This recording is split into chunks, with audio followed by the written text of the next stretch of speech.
knife when you put your thumb, to cut. With ribs, you take a look at a proper assembled skeleton for reference.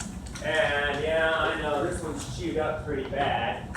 And you notice that, the sharp edge kind of points down, the rounded edge kind of points up.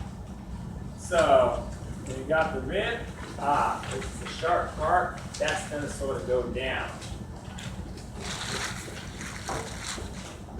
Your plastic ones, they may not convey that sharpness as much.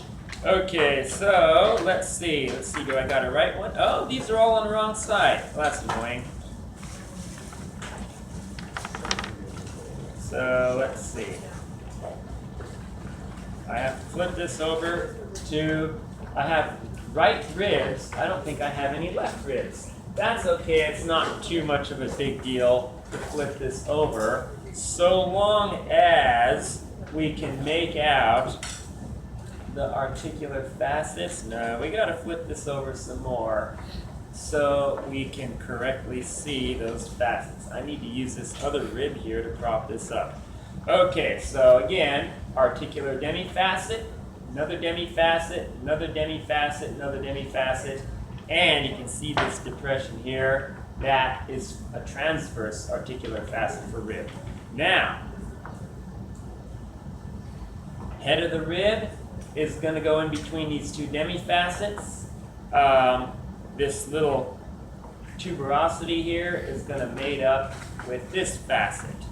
So we're going to get, well, let's see, let's bring this down so it's the center of the view here. We're going to get something like that. Whoops, my fingers are in the way. Let's see. This is better. You're going to get something like that. So you got two ribs here with a vertebral disc in between, and right there, that's going to mate up just so. I don't know if this rib goes exactly to this vertebral column. These are just miscellaneous bones on a cart from who knows where. Remember, in actuality, we're going to have 3 or 4 millimeters, eighth, maybe even a 1/4 inch here of fibrocartilage pad. So these are all going to be separated out. So this big, flat, wide head of the rib actually is going to have a little bit more space there to fit. And it's going to fit actually pretty good right about here. So that's how the ribs are going to attach.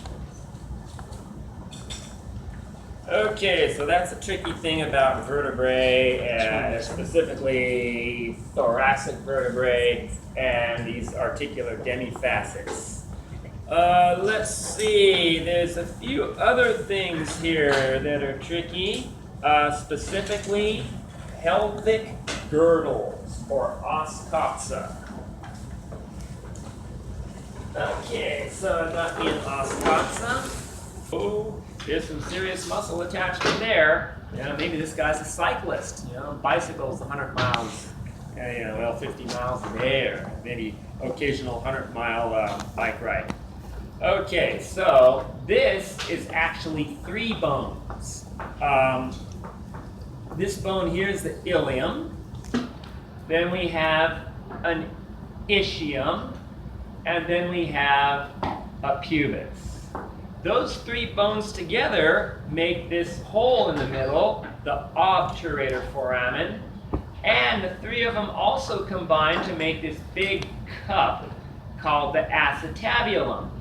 I did not put it on the board, but this is a notch in the acetabulum. If you were to fill the acetabulum with water, it would all drain out the notch. And of course, this is where the femur or thigh bone is going to articulate. So if I were to have me a femur here, it looks like this. Look at this. This one's not matched. This is totally mismatched.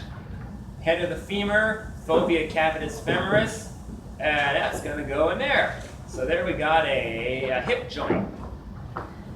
And actually what attaches here, this fovea capitis femoris, is a ligament that anchors it in here. So your femur is not going to be able to do like this. You're not going to flip your legs around 360 degrees. Something would break. That's another stabilizing ligament inside a synovial joint. Okay, so there is a hell of a lot of stuff on these. Gluteal lines. So this is a lateral surface facing that lateral and posterior. This is the inside. There's going to be intestines. If this is female, ovaries and uterus, and urinary bladder up against this. However, this is outside. Butt cheek muscles. Gluteus maximus, gluteus medius, gluteus minimus muscles. Glutes attach right here, and actually I should say they originate right here, which is an attachment. And you can see these faint lines. There's one.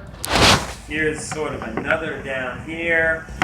These are called the gluteal lines that I put on the board. The muscles will pull on a bone so much that you can see their attachments just by the ridges of bone that grow up towards the attachment of that muscle. So I look at this person, that's the hip bone of someone that cycles a lot, hikes a lot, runs a lot. Okay, they're on their feet a lot. Now, how do we tell whether it's a he or a she?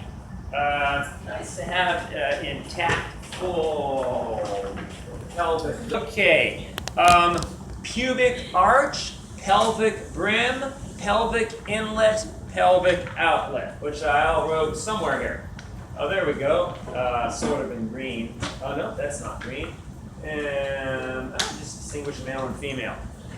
Okay, so right here is the pubic arch. We got the pubic symphysis, the fibrocartilage pad, and then we got the pubic bone, the ramus of the pubis that joins the ischium. And so right here is the pubic bone. This arch, let's see, make sure this camera is seeing it at the same angle I'm seeing it, because I see some video distortion here.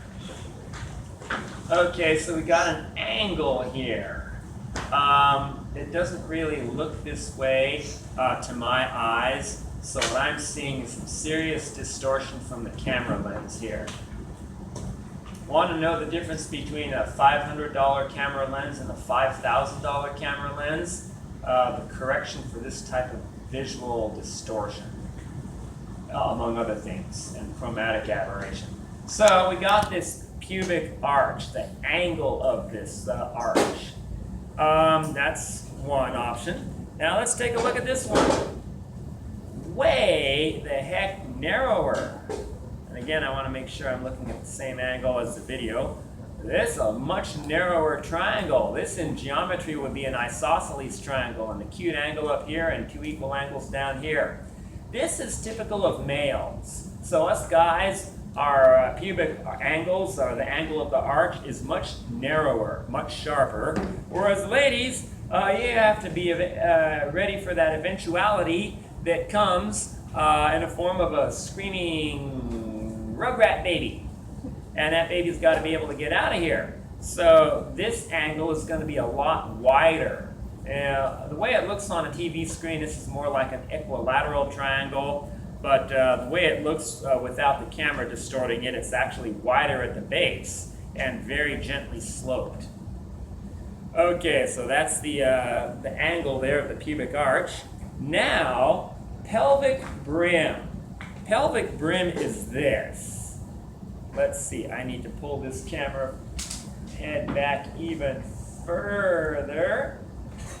And the field of view still isn't wide enough. So let's see, can I fit that as much as I can? Yeah. Okay, so right here, there we go, use the laser dot thingy. Right there is the pelvic brim. And the iliac bone that flares out way more in females. So this is very broad, kind of like a shallow bowl. Okay, we contrast this to the guys somewhat. And the guys, boy, this one's a little too big to fit in the view here. Kind of steeper sided. Steeper walled cliffs here. I feel like I'm in one of those little meadows high up in the Sierras. We got a little glacier-fed lake in the meadow, and then granite walls going up on either side. So it's a steeper, deeper bowl. Okay, next is the pelvic inlet. Okay, this is the pelvic inlet. And you look at that, and the pelvic outlet. Pelvic inlet to pelvic outlet, it's more cone-shaped with guides. Pelvic inlet is wider, pelvic outlet is narrower, so it's a cone that fits in here. Ladies, there's got to be a baby going through here.